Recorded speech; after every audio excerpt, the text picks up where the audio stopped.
What is going on, everyone? It's just Gary this week on the Party Wagon podcast. Hopefully, you haven't missed us too long. This is episode 51. Last week was our big episode 50 extravaganza. However, 51 might be just as big because we actually have, I'm going to say we'll say a little bit of royalty, right? In the joining us sitting backstage. As you all know, you probably clicked on the thumbnail, seeing that there's a huge announcement. So what we're going to do is we're talking about PandaCon.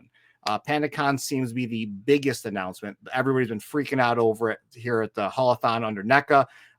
Good friends of mine, we'll go over them here soon, that designed, sculpted, painted, like they had a lot to do with the figure. It was my most anticipated figure of 2025. I finally got it. Go look at some photos. Everybody in the Party Wagon is obsessed with it. And that leads me to these two gentlemen who are loving every damn minute of it. I want to introduce John and Brian of Gaelstone Media. Hello, everybody. Hey, everybody. Oh, he's got the PandaCon sitting right there. Of course, there. Here we go. Bam. There it is. Yes, I'm the only one without, but that's okay. Oh yeah, I haven't opened it yet. So yeah, so we're all loving the figure. So essentially, here's what happened, right? So a couple of months ago, John reached out to Steven. Why Steven?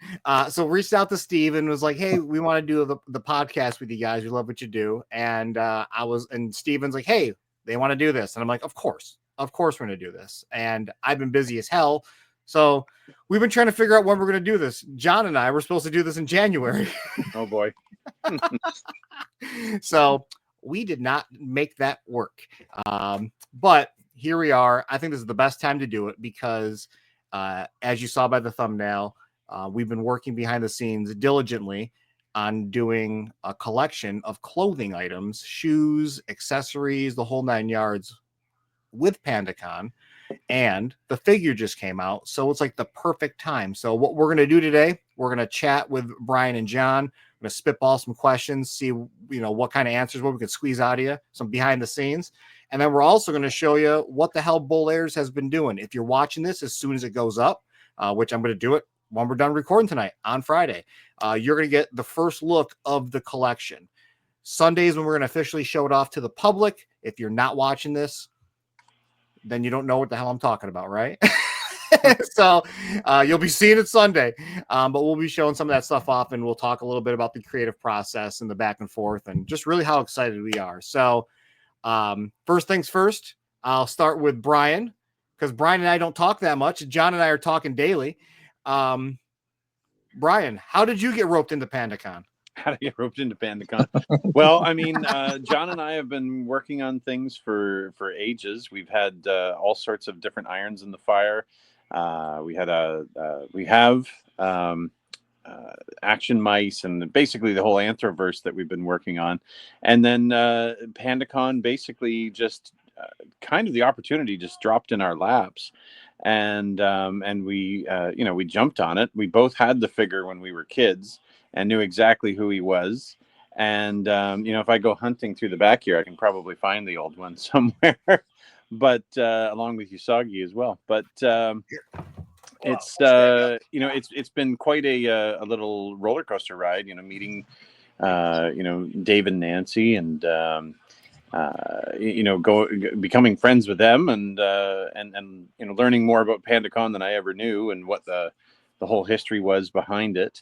And some of the intrigue that went on and why he didn't appear in the cartoon, but he was in the comic books. So it's really quite a story with twists and turns and drama and everything else. But now it's been my whole goal is to voice some of these characters at some point. That's how I actually met John in the first place, and like I say, we've been working on it ever since.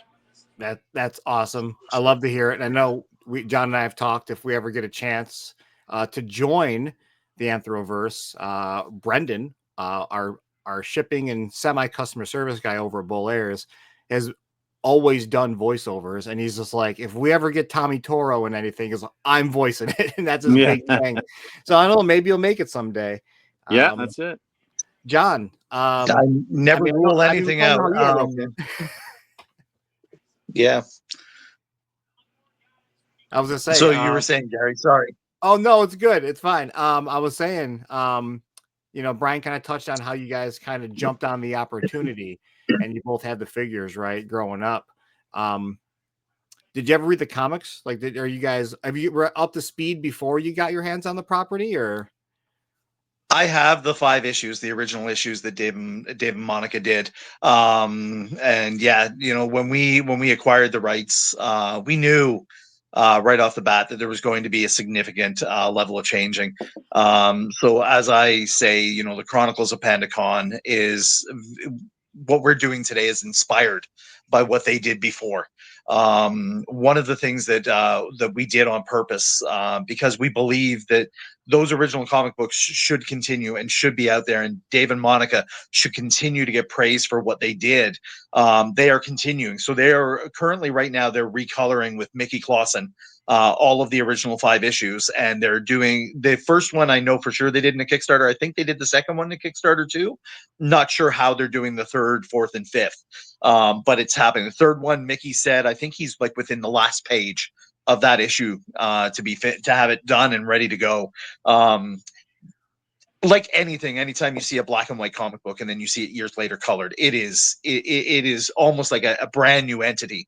And I have to give tons of kudos to Dave and Monica. Monica, she was the writer. She really, really put the backbone into the character. And Dave's art. I mean, if anybody has seen Dave's art, whether it be through the PandaCon stuff or even in some of the Archie's Ninja Turtle stuff, he is amazing, to say the least. And as Brian was saying, yes, this opportunity fell into our laps, and you couldn't say no for something like this. I mean, just the heritage of the character, and the fact, like, it's unfortunate that back in the day they really only had the 5 issues, and then they had the Playmates toy, and it didn't go any further. There are reasons for that, but those aren't reasons that anybody needs to get into. We just say, they didn't move forward. The luxury that we have today, Brian and myself and the team at Gaelstone, is we now get to show the world what he could have been. Yeah. And we have a opportunity that is just it's worlds wide, and hence the Anthroverse. This character is the flagship of our Anthroverse. He is the character that is going to carry the weight of this universe on his shoulders, so to speak. And he'll be joined in the universe with the likes of Fire Frogs, Nightwolf,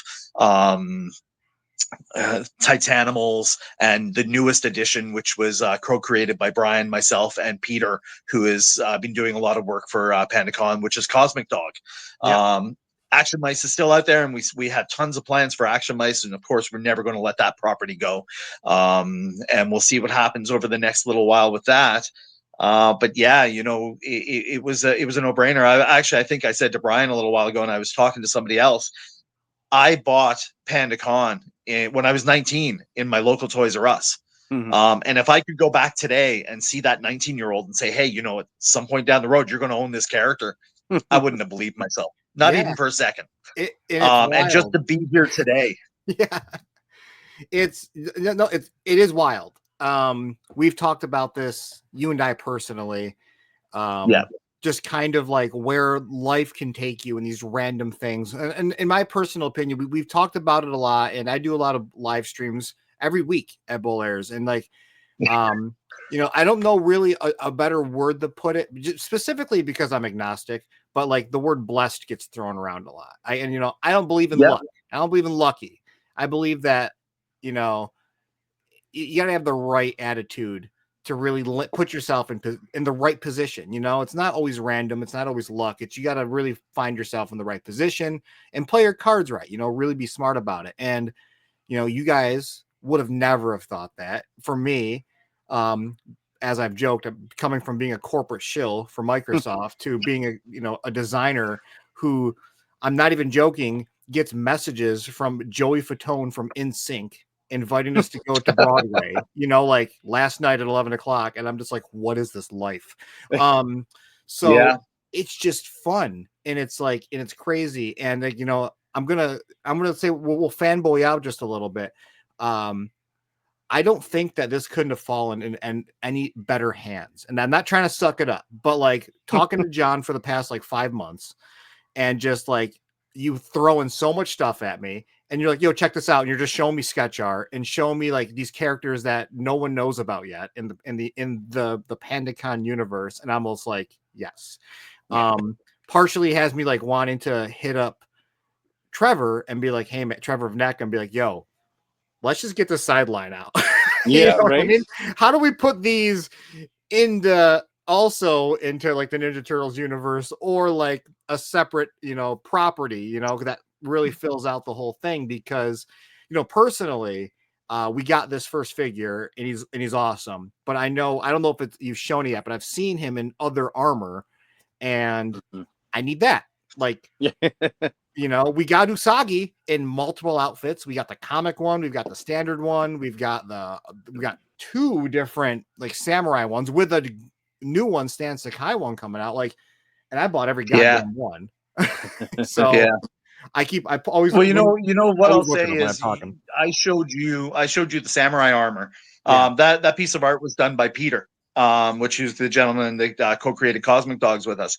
I actually just sent that art off to Randy a little while ago, and I just want to make this very clear to everybody. This is not an indication that something is going to happen, but Randy liked the art. That's always a good sign. When you've got somebody that you're working with on something like this and they're liking it. Right now, the future is wide open. Nobody has a clue what's going to happen. Obviously, NECA has their steps that they want to do, and we abide by them, and we love working with them, and we will work with them wherever they need us and with whatever they need us to do. I have had nothing but it's been the most amazing 14 months working with Randy, Aaron, Tomas, or Tamash, which we need to pronounce that properly. And I mean, it's just you reach out to these guys and they reply back. And I mean, Trevor, I mean, I can't even speak enough volumes for that guy. He's unbelievable. And I'm just very excited, and I know Brian is too. I'm sorry. I said he is so short in DMs, but he's always to the point and he's always accurate. Like I always said, I'll be like, yo, check out this really cool thing. Like I've done some stuff, right? And he's just like, cool. And I was like, are you happy? Like, what am I doing? Do I need to change stuff? And then I'll talk to like Ben Bishop, who does Last Ronin, and he'd be like, oh no, you're good. Like, like he's very short with everybody. Now there, I will say it. I will put it out to the world. Ben Bishop is a gentleman that I would love to see draw a piece of PandaCon art. I'll text him. I actually, as we talked about, being blessed. I'm friends with Ben. We are friends, like in real life, and I have his phone number. Like we text all the time. Like I will 100%, do that, because for those who have watched this, I don't know if this is news to you guys. Like I have a reading disability, and it's reading comprehension disorder, and I don't read comics because of it. It's a weird thing. I almost like, this is gonna sound weird, and I don't want anybody to feel weird, to be awkward about it. Like when when you hear when people they're on the spectrum and like they have like specifics where like they're like very focused on things. I'm almost like the opposite when it comes to reading. If I see like words in different areas or there's like big blocks of text, my brain's like, nah, and I just can't do it. So Last Ronin sounded so cool. I'm like, I have to read this. And I forced myself to read it. And it's the first comic book I've ever read. I haven't even gotten through Lost Years or Re-Evolution yet because it's so hard for me. But Last Ronin is like insanely special for me. I've got figures sitting in front of me. I've got all the comics lining my entire walls in my office at home or at work. I've got all the cover art that Ben has done for NECA stuff. Like I have the prints and everything all over my walls. Like it's like my favorite thing. So if I can get Ben on PandaCon, which I will tell everybody the story of why PandaCon means a lot to me, that'd just be sick as shit. So that'd be really cool. I wanted to. Well, listen, I'll get. Sorry, go ahead, Brian. It's okay. I just wanted to touch on what you were getting into there with just how cool it is that there's this little piece of the Ninja Turtles that now exists which is PandaCon, and we've got this little bit of control of something that has this connection. And we're writing our own story with PandaCon, and PandaCon's story in Ninja Turtles works so well with him just coming in from another universe. We can write whatever we want, create the characters that we want, and still fit him in if it so happens that we've got him in the Teenage Mutant Ninja Turtle universe as well. Right. And the whole idea of taking the other characters that we're coming up with and like you said, this sideline, like I'm so excited about some of these characters. Some of them, I mean, the drawings that we've had done look incredibly cool. They'd fit in alongside any of those fantastic TMNT characters that that we all grew up with. Yeah. And I'm just so excited to see what we can get done. And it might be just absolutely freaking amazing. Yeah. I'm excited. I'm a big turtle fan, as we all know. My second love, Earthworm Jim. Mm-hmm. My third love, Bucky O'Hare. So, oh man, Bucky O'Hare. Everything you just said it. Yeah, Cosmic Dog is for me is Bucky O'Hare. Like it's almost like that idea. And like Earthworm Jim, which is kind of the craziness, the wackiness, and stuff like that. Like anthropomorphic, Ninja Turtles anthropomorphic. Like everything I think kind of just fits all together. And that's what I'm like. So what you're basically saying is, and here's a scoop: we need to do Mighty Slugs to be able to have our Earthworm Jim. Yeah. There you I've go. got him. I don't know if anybody's seen it. There he is. He's on the. There you go. Yep. Got Raphael over here.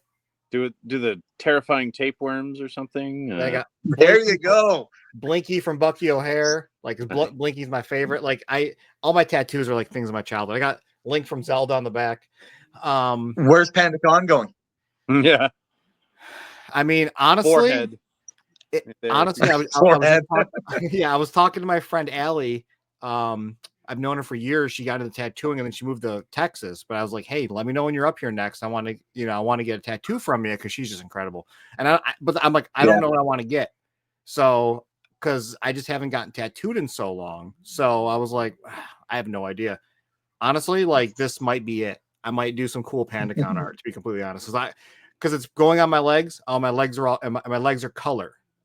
Everything up else is black and gray, but my legs are color. So I want to do a color PandaCon. So there you go. I'll figure that whole thing out. Put it out to the world. Ben Bishop draws a piece of PandaCon art. It goes on your leg. God damn it. I should text him that. There you go.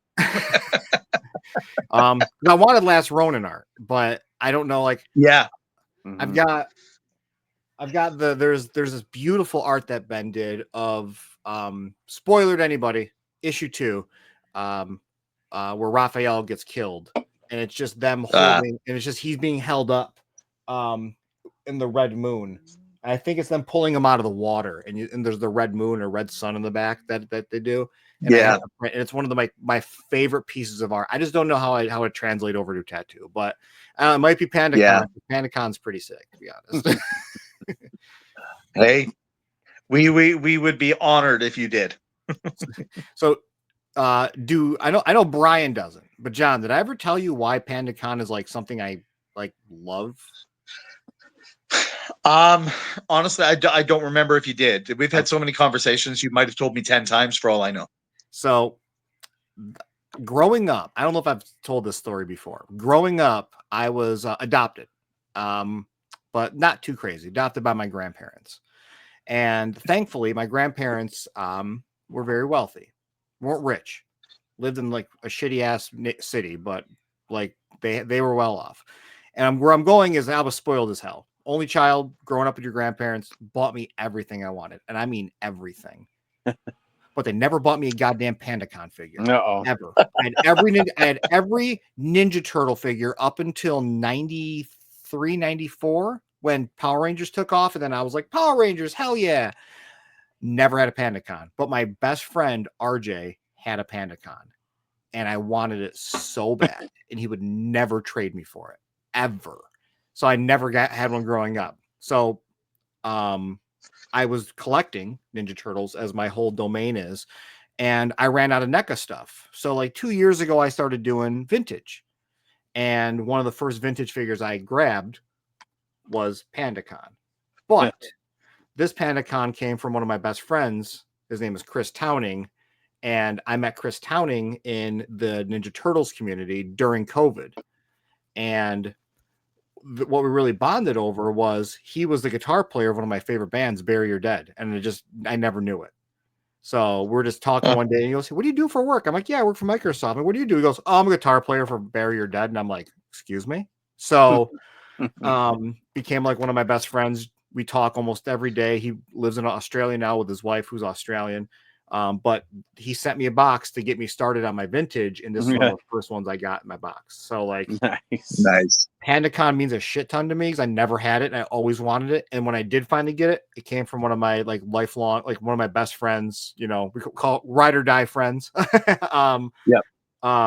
Friends that say they love you at the end of every phone call. So I love that I have that figure, and he just sits up here next to my Usagi and my Ace Duck because I can't fit them in my normal display, so they sit on a bigger display.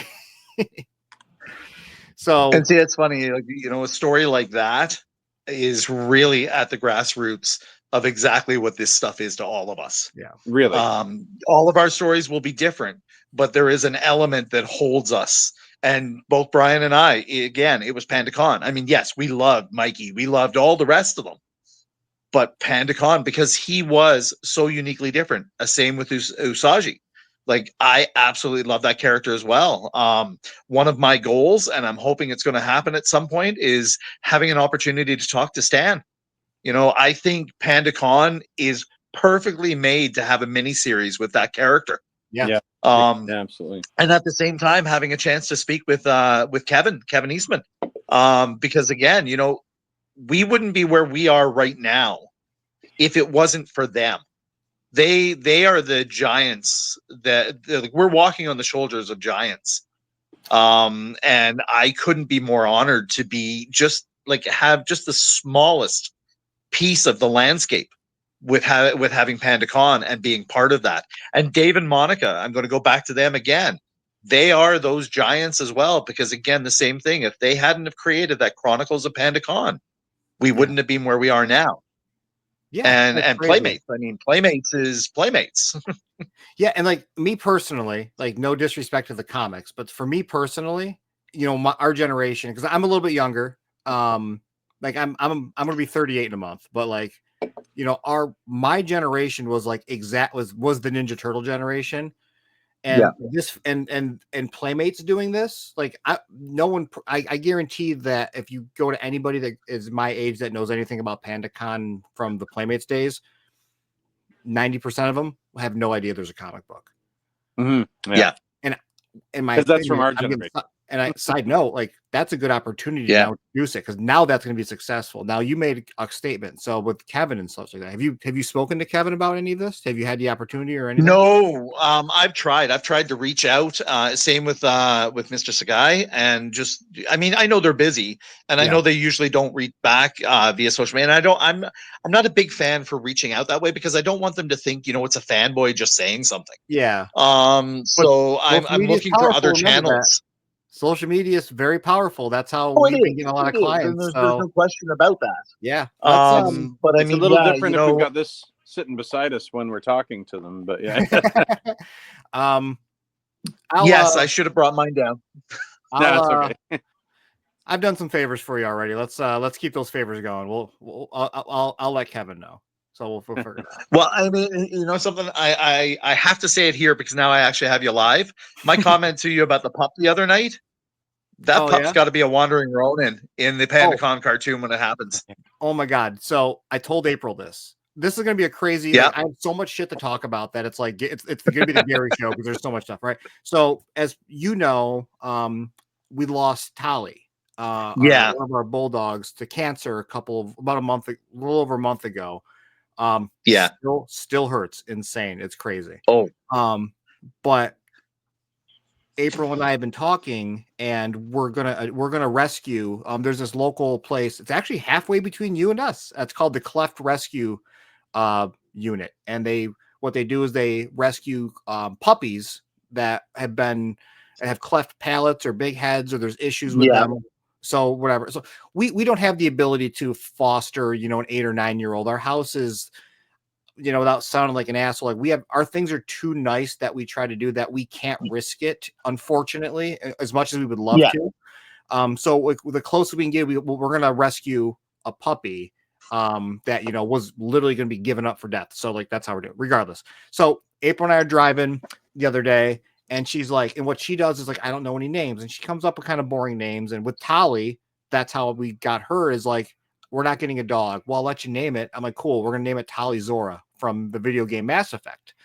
Okay, And she goes, all right. And I'm like, oh shit. So that's how we named it. So we're driving, and we're driving to Rochester. It's an hour and a half drive from Syracuse. And we're just, she's, how about this? How about this? And she's on her phone, and she just hit me with all these names. I'm like, I hate all of these. I literally hate all of these. And then she goes, well, and then she's a Swiftie. And she goes, well, what about Ronan? She has a song called Ronan. Oh, yes. And I go, yes. She goes, you love The Last Ronin. Like, it's your favorite goddamn thing ever. And I was like, well, so you told me that the other day, and I told April yesterday, and I told April about it. And she goes, no, it can't be Georgie. It's got to be the new puppy. It's got to be Ronan, because he's going to be a Ronan. And we were just laughing our asses off. So I'm like, well, maybe we can get like a, well, I'm sure we can figure something out for both puppies. Yeah. So we're hoping we get one we've been looking at, who just is like becoming an internet star. It seems he's been flying around. His name is Rip, and we're hoping we get him, but we're gonna name him Rip. Well, Ronan. do me a favor, if you do get him, get me a picture straight on of his face, and then we'll get Peter to draw something up. Okay, we'll definitely do that. I appreciate it. I think it's just the coolest thing, and April's really excited about that. So cool. I wanted to tell one other crazy story. Now, I know one of my good friends who I've never met. I say good friends because there's very in this I'll say industry business of being on the internet, you know, being part of a huge business and stuff like that. You talk to a lot of people, but there's very few people that I actually talk to all the time. And one of them is my buddy Danny, and he watches every episode. He always hits me up, when's the new episode? So Danny went and met Kevin Eastman a couple weeks ago, right? And nice. Whether he was embellishing the story or not, I don't know.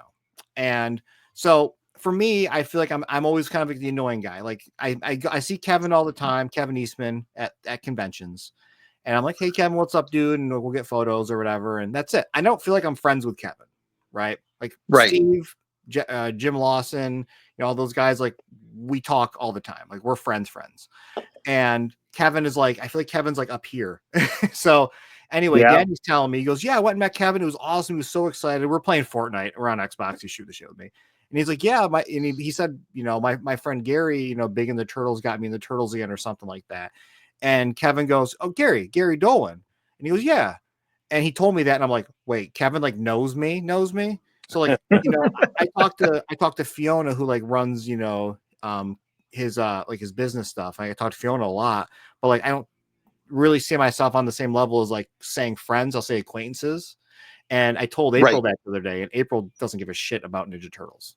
She's like, go play with your toys. You're annoying me.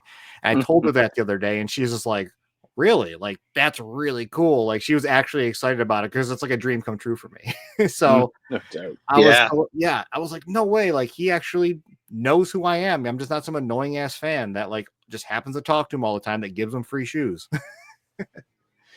So. Yeah, you know, maybe they know our name and we just don't know it yet. Yeah, we'll see. Bet. I mean, that's a huge possibility, especially with PandaCon hitting, because you want to try to get in touch with Stan Sakai. Ask Trevor if there's any avenues, if he can introduce you. I know you and I we've tied that conversation about introducing you to people who seem to not have any time of day to respond to goddamn emails, but. I did bring that up to. That's why I don't send you emails. Yeah, I did bring that up to Tom and Ryan. I'm like, kind of bullshit. They did that. Like, yeah, that's silly. But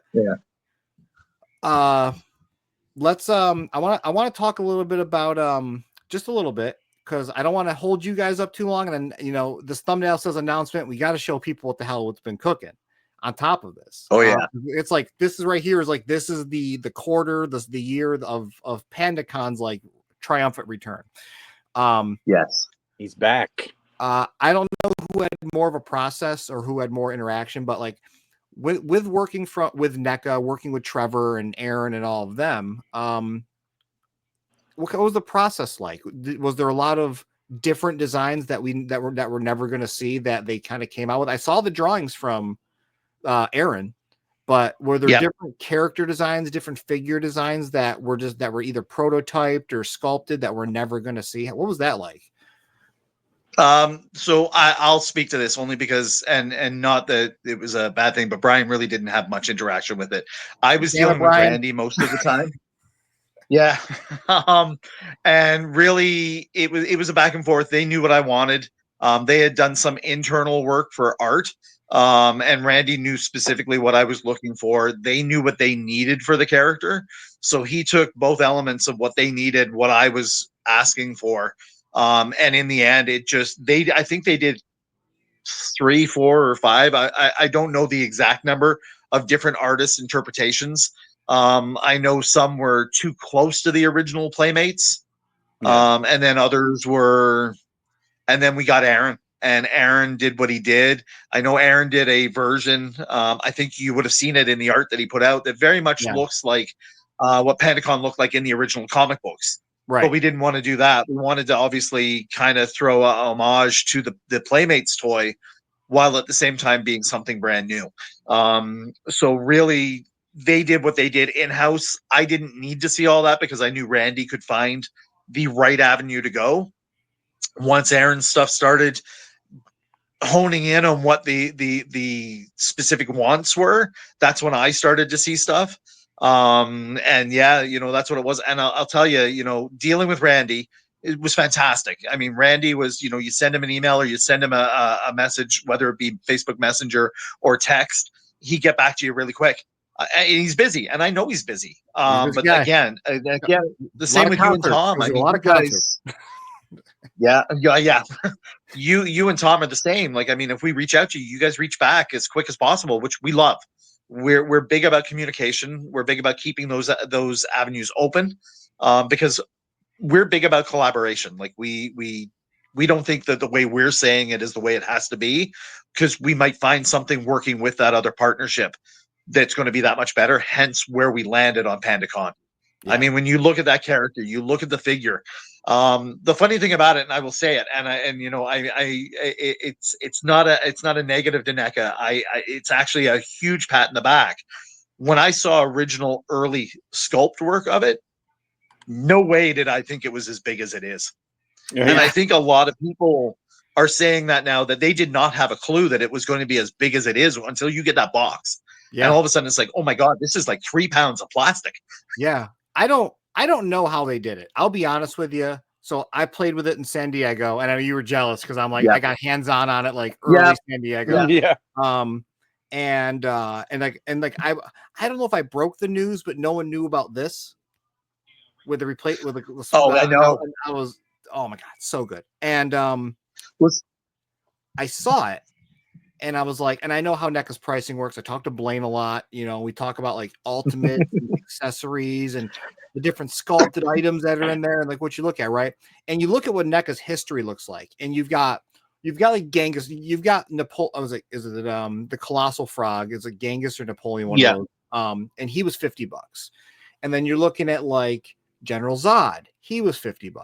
You're looking at the new Leatherface, $50. And then I'm like, there's no way that PandaCon's going to be under 40. Absolutely no way, because he's a big boy. Brand new sculpt that they're not going to probably be able to reuse for the most part. I'm going somewhere with this. and I didn't know the retail. I walked in, I showed John because I've been going to my local Target constantly. Didn't know this damn thing was street dated for Tuesday. Genuinely, it was street dated for Tuesday. I'm in the middle of a live stream on Wednesday. My friend Kim, who's my NECA rep locally, he's like, "Hey, these are here," and she sends me photos. I'm like, oh, got rid of the live stream. Hopped in my car, drove 45 minutes to Target because I was at work. Went there, $35. Blew my goddamn mind. I said, "There's no way." Yeah, $35. And then my brain starts thinking, and like, I know you said nothing's set in stone. You sent over that art to Randy, and I'm sitting there like, they usually price things a little bit lower when there's going to be reuse. And I'm sitting there thinking, like, I'm looking at them. I was like swapping out parts, you know, the head coming off and putting maybe some kind of headdress on them. And I was like, huh. So hopefully we get some good reuse out of it. But back to the whole point, $35 for this figure. Well, Like I'll just throw this in right now because I want to make sure everybody hears this. We are neither confirming nor denying anything that Gary is saying right now. Yeah, I genuinely don't know. This I was thinking, and like this is a first time me just saying it out into the universe. I thought it, I just never said anything. But yeah, $35, and like I think there might be something. That's not what we're announcing here today. That's just me. That's just the speculation. Y'all know I know what's actually coming out. Like everybody that watches this, no, I know I've told things. But this is something I don't know, and I'm like, that's really cool. So a lot of excitement. Yeah, I know in the conversation. So with the top of the head, I had seen that quite a while back when they were first doing it. It was explained to me, and I didn't quite get it when they first explained it. Yeah. And then I finally saw it, and it's like, oh my god, that is amazing! Like that is so perfect. It's not even funny. Yeah. And then it was great because Randy was fantastic. He asked me what accessories I wanted the character to have. So I had said the backpack, obviously the morning key sword, because that is almost like a fixed piece of prop within PandaCon now. Every version of PandaCon is going to have that. These bad and then boys. the bear claws, but the backpack. The backpack Yeah. was something that I had said to him is, you know, I wanted a backpack and I wanted it to be like the old straw backpacks that they had back then. And I wanted it to be able to carry.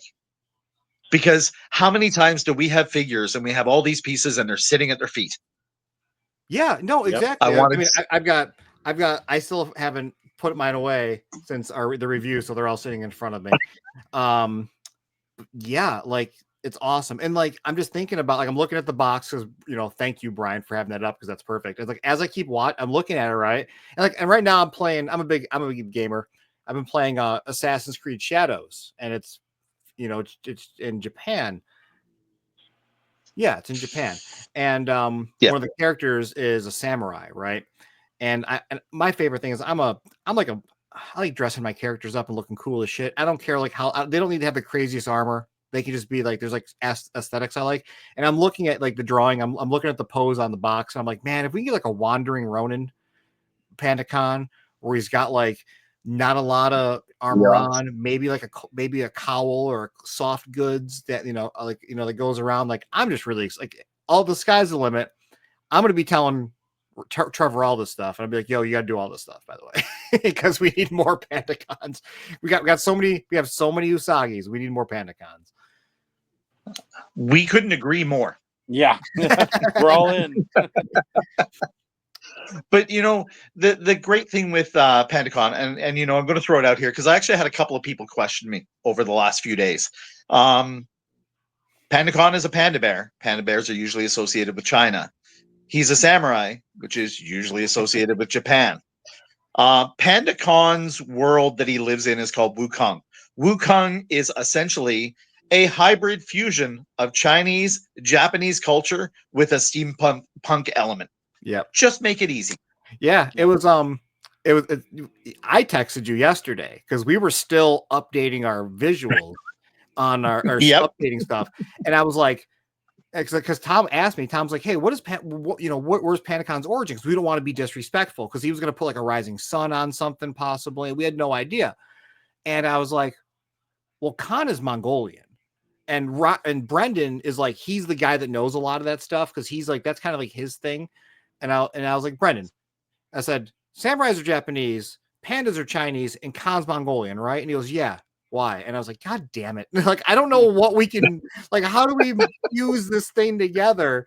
And we finished the art, and then I looked at my DMs, and then you had like two logos. You had like the yin yang or whatever stuff. The yin and yang with the bear claws, and then I had the like, yin and yang, which is like the splotch. Yeah, and I was like, well, design's already done. Too late, dude. But yep, no, we're it's gonna okay. show you what and I love it, and I'm sure Brian does too. Okay, yeah, you saw like the updates we made to the stuff. It's subtle. So I don't know. I know I sent it over, but I don't know if Facebook Messenger screwed it all up. But I mean, let's just you can see it. You just can't see it as clear as I was hoping to see it, but you can definitely see it. We'll do it on this. So we're going to treat everybody. This is going to be the first look. If you're watching it tonight, Friday the 18th, you're seeing it 2 days early. If you're watching it tomorrow or today, if it's Saturday for you, I don't know. You're getting it a day early. But I've been giddy as hell to show this off forever. And while I'm showing it off, I know I talked to John a lot, but with either both of you guys can answer. How has the process been working with us getting this stuff done? Nope, there it is. Oh, it was so difficult. It's not even funny. Yeah, like you're just such a hard ass. No, it's honestly, same thing. Yeah. Yeah, Brian, you go ahead. I'm going to let you talk to this one. No, I mean, it's been, it's like, it's not even something that I would have thought existed before we met you, right? Like it's, and it's amazing to be like, to meet someone that's so interested in this property, and that there's a market for, these shoes and a coat and everything else. I mean, I just when John even first brought it up, I was just like, that's kind of ridiculous, isn't it? But it's amazing now watching, with everyone across the United States opening these things up and getting so excited about it.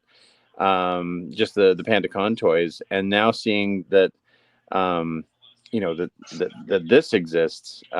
It's so interesting what you've brought to the table, and how open you were to doing something. So it's honestly, this has been a riot. I appreciate that. And our mission statement, in case you guys didn't know, when I started at Bull Airs 2 years ago, I asked Tom, I said, what's your mission statement? And he goes, what the fuck is that? What is a mission statement? And I go, it needs to be like a mantra that you live by, you operate by in the business, and you don't lose sight of it. And if you do, that's when you start having problems. And he goes, and he goes, we'll figure something out. And I go, dude, let's just do a temporary one. And I said, passion over profit. Still a thing.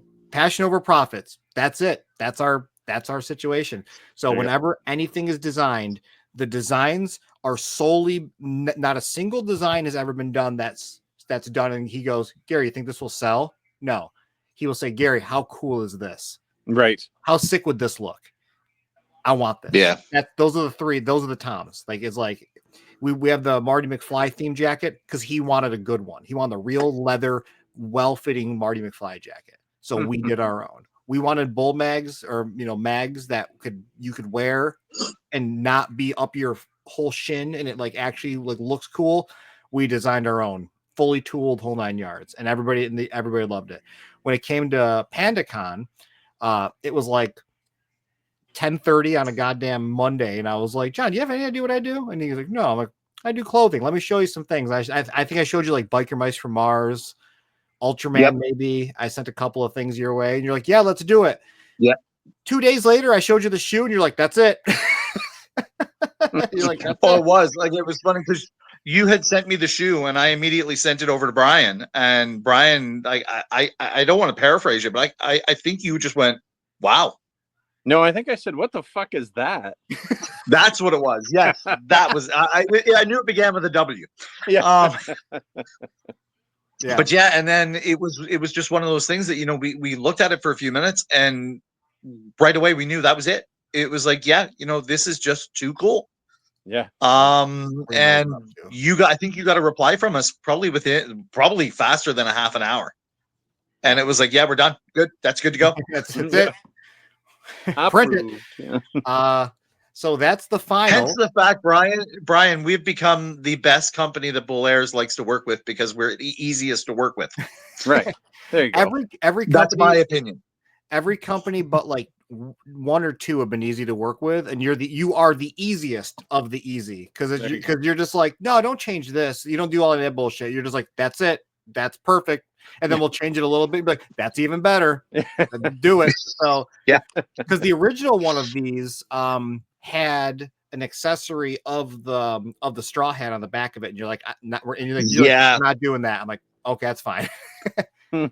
Yeah, it wasn't that it was bad. It was just all I could see is if somebody's running, this thing's going to be just popping up and smacking them in the back of the leg. And I'm like, yeah no. Well, we would have made it removable, but that's a lot more work for us to do because then we have to have those things made. But the same materials are being made for what we call lace faces, which are on the front of the shoe.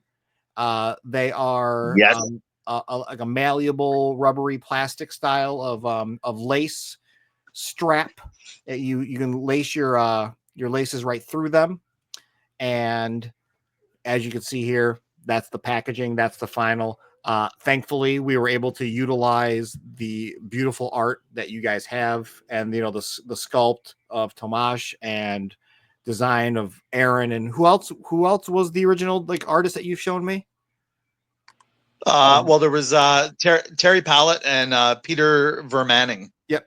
So Terry and Peter, bringing a lot of this to life, and just everybody working on it to essentially allow us to just make a shoe easy, because there was so much inspiration. It was easy for us. And I say us because this was 100% Tom. The jacket that we were showing off, that was our artist in Canada, fellow Canadian, Michael, aka Grim Job, is what he goes by. He's a wonderful artist. He also did the this guy right here. This is a plushie right in the middle. So I don't think I've got Tommy around here. Damn. Gary, I need to say it right now. He is officially in Gaelstone media walls known as Plushie Con. Plushie Con, really? Okay, that works. Plushie Con. When he goes that is his name. When he goes up on the website, he's going to be called Plushie Con. So that's it. Perfect. So what we've been doing at work, and this is how special this has been to me personally, right? So at work, clothing doesn't sell. It's not what we do that really keeps us alive. But the other part of that is clothing is the hardest goddamn thing to do, because we're working with factories over in Pakistan, and there's the language barrier's tough. There's a material difference. They send us stuff that's like polyester, and we're like, absolutely not. And there's all these different gives and takes that really make this hard. Sizing, colors, materials, threading, and it's like, this is the hardest thing. You look at our shoes, and you're like, those must be the hardest thing. No, because our factory is our rock stars. We have fired 5 factories in the past 6 months for clothing, right? So my call to Tom was, when we're doing these collections, we're not doing this anymore. We're going to do 1 or 2 of our things that we know people love, and then we drop the shoe. Okay. As you can see, that did not stick for PandaCon, because I said, we're doing a whole goddamn collection for PandaCon. I don't care. I just can't wait for John and I just to show up, and this is the only thing that we wear. I wanted to do a basketball jersey. So that's still on the table. That was the original pitch to John, is I wanted to do a basketball jersey, because I wanted to do the shorts, and I want to do a jersey so you can look like literally a basketball set of like, of summer wear. But personally, I worked on the hat and the shorts, and Grim Job did the jacket, the plush, and in the bottom corner here, if anybody has not caught what that is, that's called a sneakerhead. Sneakerheads are foam balls that are very reminiscent of Mad Balls of the 80s, 90s, and now. So that is a foam ball. It's going to be about that big, and they're only $15. So you can throw these things at people all you want. I'm getting text messages right now from the factory of our lace face boxes. So always working. So those are going to be like, these are like our bread and butter. People love these. We'll bring them to conventions. These are going to start production. It's going to take about 3 months, so everybody's aware. So we're not going to have them when we're all together, unfortunately, at Niagara Falls at the end of May, early June. So we're not going to have those, but we are going to do our best to get everything else in hand, clothing-wise. Plushies are going to take a little bit of time, but we're going to try to get clothing, and we're already fast-tracking the shoe. So we have a shoe available. I've been working on a diorama display specifically for these conventions that were coming up. John has seen it. Brian, have you been lucky enough to get them shared with you? No, I haven't. So I'm a diorama builder, so I've got some really cool stuff we're working on right now. So at our events coming up, hopefully everything will be ready to go at Niagara Falls Comic-Con. You're gonna be able to come. You're gonna be able to see this cool display. We're gonna have the NECA Panda Con there, letting everybody know you can pick it up at Target. We're also gonna have our shoe there, and hopefully we'll have an unannounced item there that is another company that I hooked you guys up with. Right. Yep. That is in the consumables aspect of things, not drug related, consumables relation. So we'll have that in there as well. So that's going to be a lot of PandaCon coming out of nowhere. Yeah, it's officially going to become the Panda Con. Yeah. Absolute pandemonium.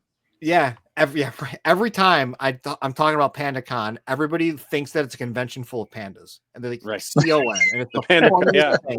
PandaCon. I'll be talking about PandaCon on a live stream for a good 5 minutes, and people are like, "What the hell is this guy talking about?" Like, they always like, "Is there like a convention for like panda stuff?" Like, no, like con, KHAN. Like, oh, that's the PandaCon. It's a And then I gotta subsect show of them the what I'm talking furries. about. That's, you know. Here's the changes I wanted to make sure everybody was aware of. I know I sent them over to John, but maybe you can see a little bit closer. We put like these it's like a star or a flower within a circle. Oh, Yeah. Added Okay. into the texture. So it's in all the blues on the jacket. And then if we go down to the shorts, we did it on the one side. Tom Okay, did a cool. rendition of PandaCon's head where it was this entire it was like from his nose up, and it was his entire face on the leg. I'm like, no, we're going back to the small face. That's ridiculous. Yeah, maybe you're right. And then we're working on this one with our hat. The yellow, we're going to try to get piping in it. So like PandaCon's armor, he's got the yellow and there's piping around it. Right. So it's kind of like 3D. And the red bandana around it, we're working on having it as a snapback, but it also is a bandana that does tie off on the back that you can remove. That's hilarious. I did not see that. So that Nice. We're going to try to get Velcro on the back of it. So there's a Velcro aspect of it, but we're still trying to make sure we can do it right. Cause not everybody wants to walk around with a headband on. So if you want to have a cool PandaCon hat, you can. That's tentative, everyone. We got to tool it. We got to work it out. As you can see, these are concepts that had made it to the finals, but we want to make sure that we can get it done. Our factories are amazing. So I'm sure we'll get it done. And then that beautiful artwork I was talking about. This is beautiful. I love it. I love everything about this. Just that artwork that we did not do. But we're going to sell it on a t-shirt and have a little logo on it. That's when I sent over to John yesterday. It says, we just added that for the hell of it. Yeah, that looks great. Yeah. So we'll have that done as well. But all of it is just, it's just amazing. Like everything about this is just top notch. And we're very excited for what the future is holding for all of it. Yeah. I've told Tom multiple times. I said, when they got this property, I bet they never knew that we're going to have shoes, hats, crazy clothing, like specialty stuff. I don't think you guys would ever thought. You know, I'll tell you a story. It's kind of a funny story. I never ruled out shoes and apparel, but with me, and my thought avenue was, you know, you get the show up and going, and then you get the t-shirts showing up at a Walmart, you get the runners showing up at a Walmart, you know, that kind of thing. And then you guys came to the table and it was like, yeah, I'm thinking way too small for this based on the property alone.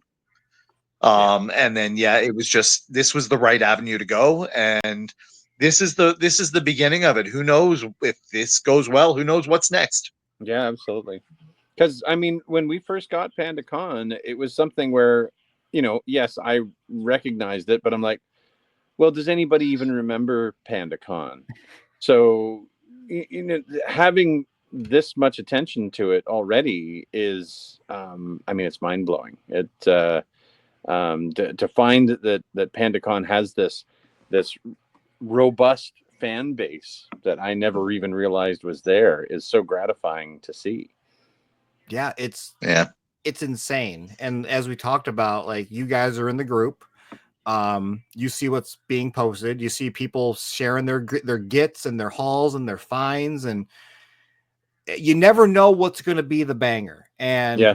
with Haulathon, I know that, you know, a tiny bit of spilling the beans. John and I spoke maybe 2 months ago. John told me he knew that how many products were coming for Haulathon. And I said, I'm pretty sure I know what's coming.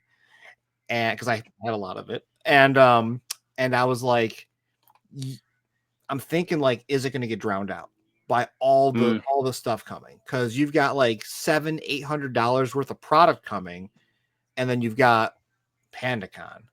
And what I think was the best call for NECA was the fact that they did do these waves. You're not getting everything at once. Yeah.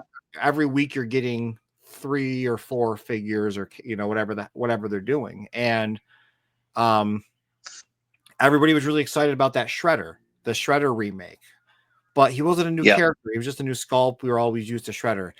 I am over the moon on everybody's reaction on this. Everybody's posting about it in the group. That's all I ever see is people talking about this. And they're stocking, like, I think 4 or 5 per store on average is what we're seeing.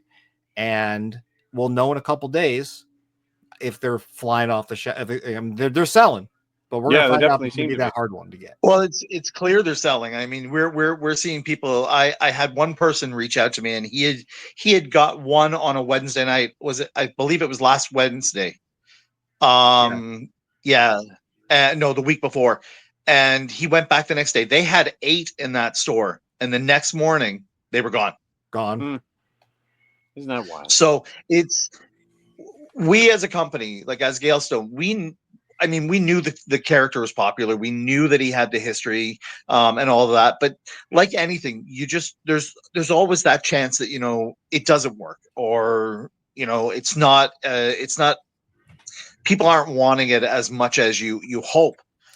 But to see this reaction, and I mean, it's every single video, it's every single post, and it's amazing. And it's amazing interacting with these fans and having small conversations. And I've gotten a lot of new friends on Facebook through it.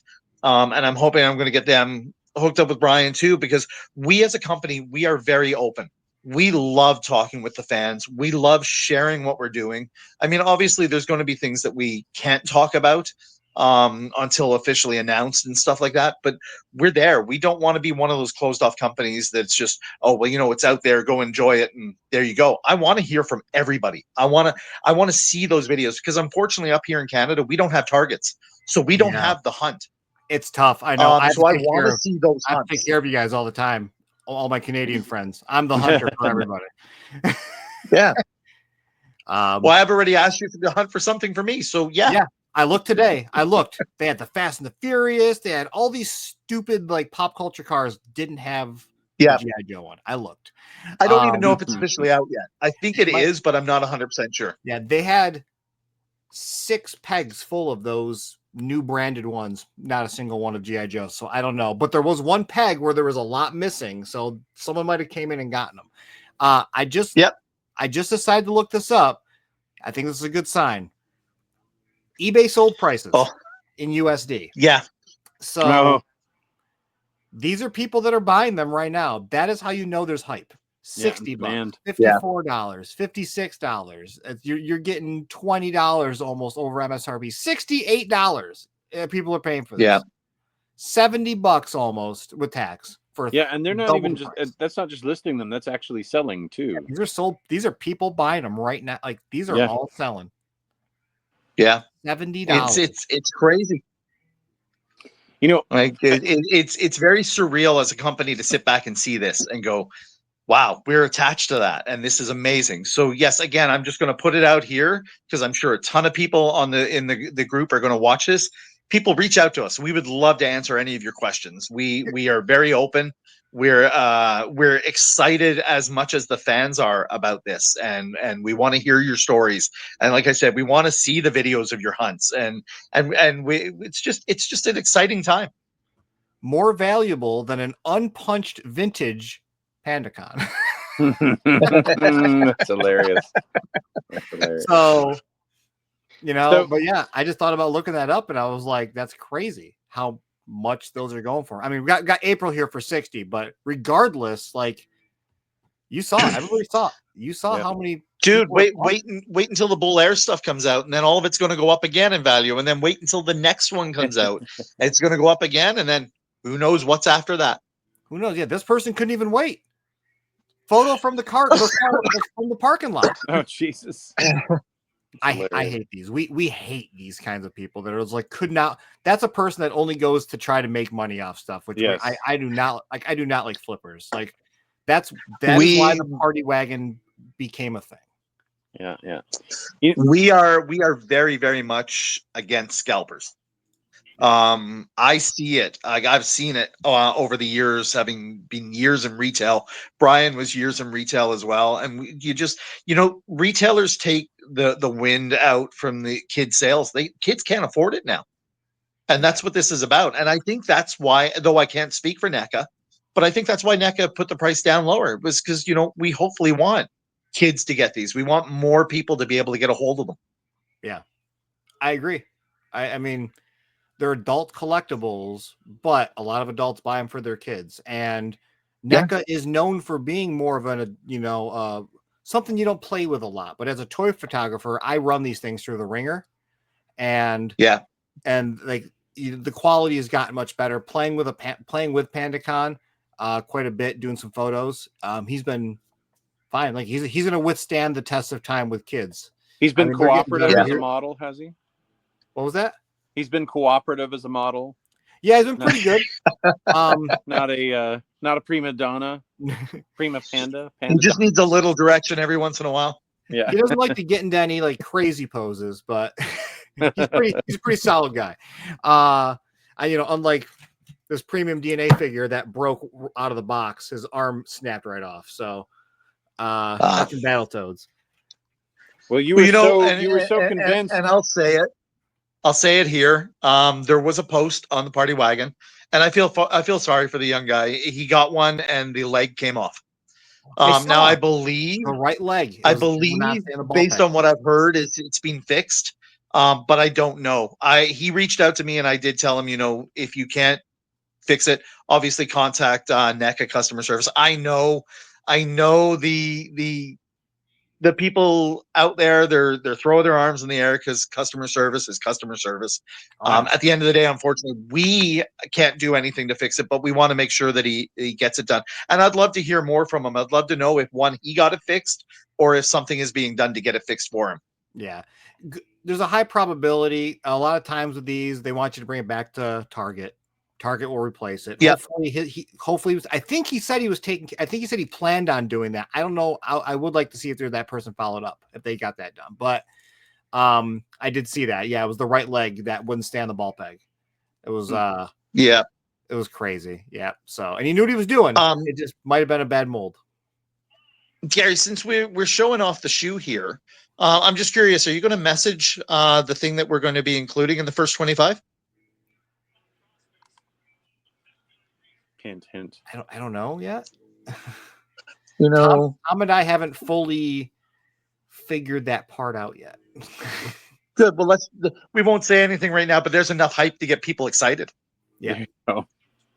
I grabbed more photos, so people that wanted to see the plushie standing up because he's sitting down in that photo. There's the sketch. That's the behind the scenes, so people can see how it looked before I took these little teeth out. Looked like he just got his teeth extracted and he has like gauze in his mouth. And I'm like, I don't like that. And then we get the all angles of the sneakerhead. Dude, he just looks like he's ready to be played baseball with. Yeah. Oh yeah. We whip these at each other in the office. So you're gonna be able to throw this. I couldn't imagine that for a second. Yeah, really. And then some shameless self-promotion. There's the photo I took the day I got him. That's a nice shot. Brian, that's part of the diorama in the background, which I did show you that picture. Oh, that's okay. That's what he's talking about. Yeah. Yeah, I built it out of wood. That's an actual hand built. I just that's right. I remember you talking about it. So he's building one for us so that we can set our PandaCon up with it. Nice. I'll get you guys a Tory Gate. I think I told this to John. This is so funny. So I needed a thinner piece of wood for this, and I could not find anything. I'm in my trunk. I'm in my car. I was, picking stuff up, and You were somewhere. Home Depot paint stir stick was in my back seat because we're always remodeling our house. We're always painting walls, so we get so many stir sticks. So the part that's right here that has the rope on it. That's a Home Depot stir stick. There you go. I was laughing. I was like, that's gonna be my funny little Easter egg. Yeah. And that's why I did the rope, is because the stir sticks have a little bit of an indent on one side, and I had to make sure it looked uniform on it. So I glued it, and then I started wrapping. That's just like all the sci-fi props you see in the movies. They're razors or ice cream mixers or whatever else they're running around with, and it makes you look at things differently when you're doing these dioramas. I've been making dioramas for years now, and just doing the props and stuff like that. You look at things differently. So I wanted to show that off. He poses well, and I'm going to reiterate, I love that you guys, or whoever made the call to do the vertical wrist on him was awesome. That was NECA. Any of that kind of design and sculpt work that was all NECA. Yeah, because you can do what I'm doing. You can hold. I have the power. Yeah. It's got the He-Man stance, and that is exactly how he's on my shelf right now. That's the pose he got. Nice. That's on the shelf. That's gonna stay there, and that's why this guy exists. Because now here's my play toy. This is the one I'm gonna take out. I'm gonna play with him, and he's gonna go through the ringer. Nice. And then, obviously, we want to see any artwork you do or any pictures you take. Yeah, he's my new fun one. I always buy an extra so I can play with him a little bit. This one's actually been shaved down. I shaved down so I can do different poses with him. I'm not going to ruin a PandaCon, but he was $10. He was on clearance at Walmart. I'm like, of course I'm going to buy another one. Guys, I'm going back in my mind and thinking about the first time that I witnessed a Teenage Mutant Ninja Turtles comic. And if you want to picture this, it's 1985 or 1986. So I'm like 9 or 10 years old. And I'm at a hotel somewhere in the States. And there's a little variety store in there, cigar shop, whatever it is. And they've got comics across the back. And I'm seeing this black and white comic. And I'm reading this thing, and it sounds like the most ridiculous thing. Like, it sticks out in my mind because Teenage Mutant Ninja Turtles was the most ridiculous series of words that I had ever seen in my life. And this image is clear as day for me, because then my dad came in right afterward, and I'm like, look at this. And he's like, yeah, that's nice. Let's go. But right from I thought it was like the last time I would ever see it, because it was so bizarre. It was so out there. And then, I ended up, finding one of the comics. I ended up getting the Palladium RPG, which is where a lot of the anthropomorphic ideas for me have come from, was, from playing that RPG or reading that RPG and like trying to extrapolate it out from that as to what we were doing, creating a character. And when I first saw the cartoon come out, I was like, you've got to be kidding me. And of course, when the cartoon came out, it was very babied down for what I was used to with the Ninja Turtles, because it was a very violent cartoon or comic when it came out. And to see that, it was different. But it was a surreal moment to actually see this little thing that I thought was just my little corner of the world. Like, I thought, like things like I thought Evil Dead 2 was something that just I was like a big fan of. But all of a sudden seeing this whole other world, and now this is like that event again, seeing like there's this whole other thing now, and to be a part of it, it's mind-blowing. Somewhere there's a 10-year-old kid that is just obsessed with sports, walking through a toy aisle at Target. It's like, this is the most ridiculous thing, a panda. Yeah And 30 years later, maybe he's gonna own your rights. I don't know. Yeah, who knows? Who knows? Who knows what the future will bring? Yeah. So yeah, I'm just really excited to see this stuff come back. To be completely honest, I know part of it always sounds like I'm just kind of pandering to you guys, but at the same time, it's like I'm always super genuine about my feelings on stuff, and I don't say I don't like to lie about stuff. That's just who I am. So seeing this come back is really the greatest. You know, the Turtles line was getting stale with the cartoons. I mean, to be honest, with NECA, it was just getting stale. People were falling out of it. A lot of people weren't giving a shit. And with seeing this come out, I feel like it is. I genuinely feel like it's reinvigorating a lot of the collectors and really making the line feel fresh. Like last year was the What If stuff. It was cool. This year we got a new What If with the Dark Leo that's in the comics, and now we've got this. So it's seeing the creativity again and the imagination, in my personal opinion, is making this line more fun for collecting. And I think this was like just a genius plan by NECA to put this out when they did. But when they first showed it at San Diego Comic-Con, which yes, I am still jealous. The amount of people that I remember that were replying to pictures, I know there was some with Pixel Dan on his site and his pictures, and people were like, I was out, but this is bringing me back. Yeah.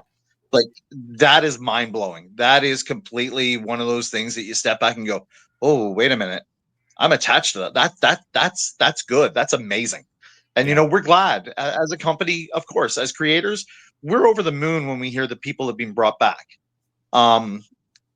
It's all about fun. It's all about imagination. And, the truth is yes, there's a lot more adults collecting this today, but adults still have imagination too. And, we want to capitalize on imagination. We want people to be able to get something. Hence the fact, the little blurb on the back we wrote, it ends with this continues in your imagination. And it did on purpose. That was written specifically for people to realize that, we want you to make up scenarios. We want you to see where it goes in your own head. Yeah. It's a big blurb, by the way. That's bigger than it usually is on any packages. So I didn't even realize that. Yeah. Yep. Yeah. It's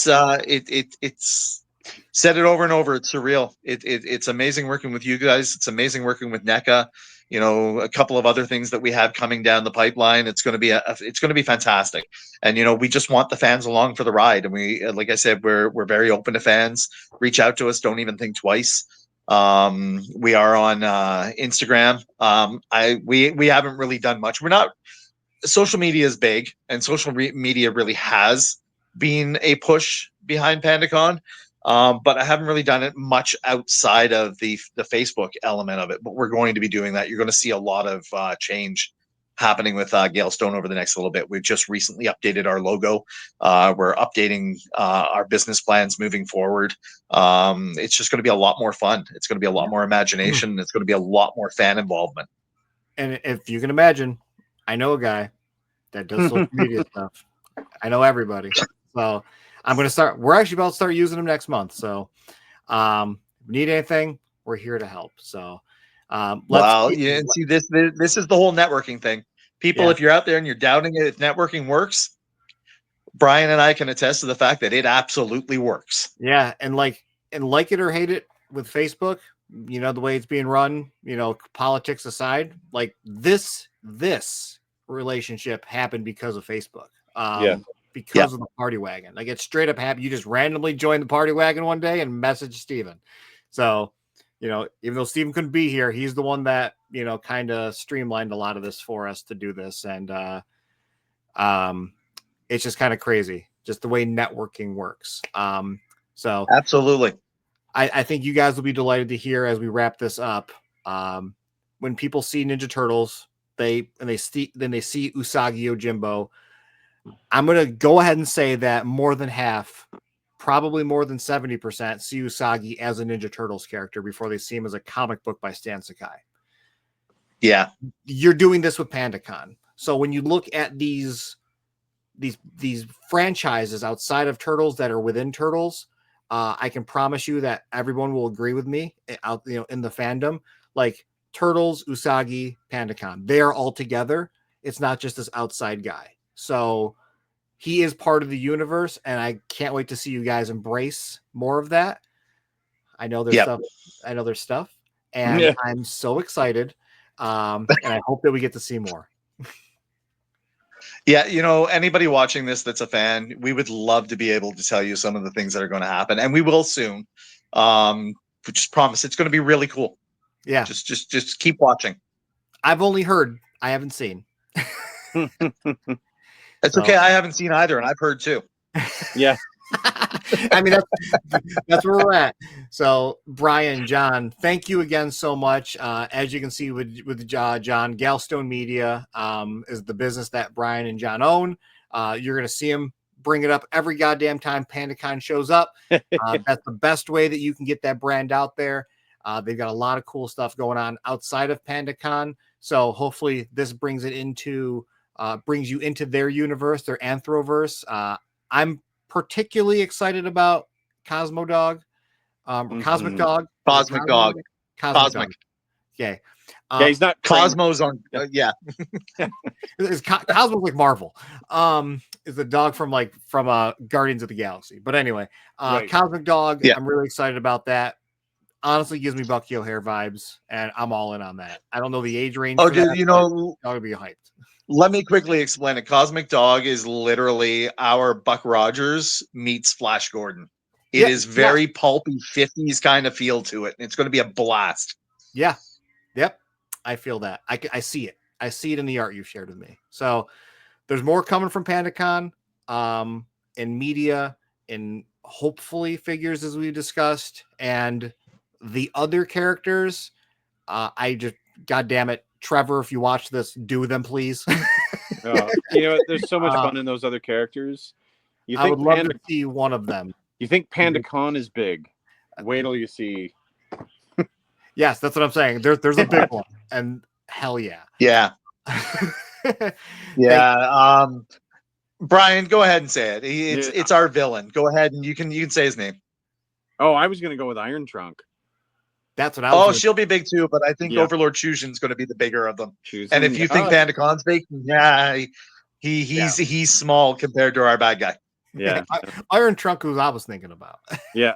I'd love to see this this gigantic elephant biker character. I can't wait.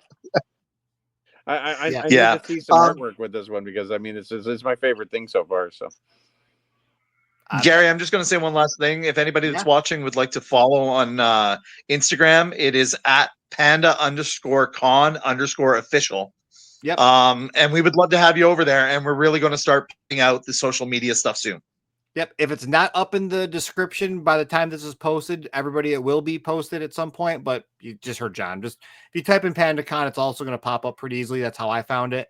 But I'll put all the links in there and everything so everybody can follow you guys. Keep dibs on it. Spectacular. And then one very last thing. To anybody out there that has bought PandaCon, both Brian and I thank you very much for the support and the love. And we look forward to hearing from absolutely every one of you. Yeah. They're personable. They'll talk to you. Tag them. Share it.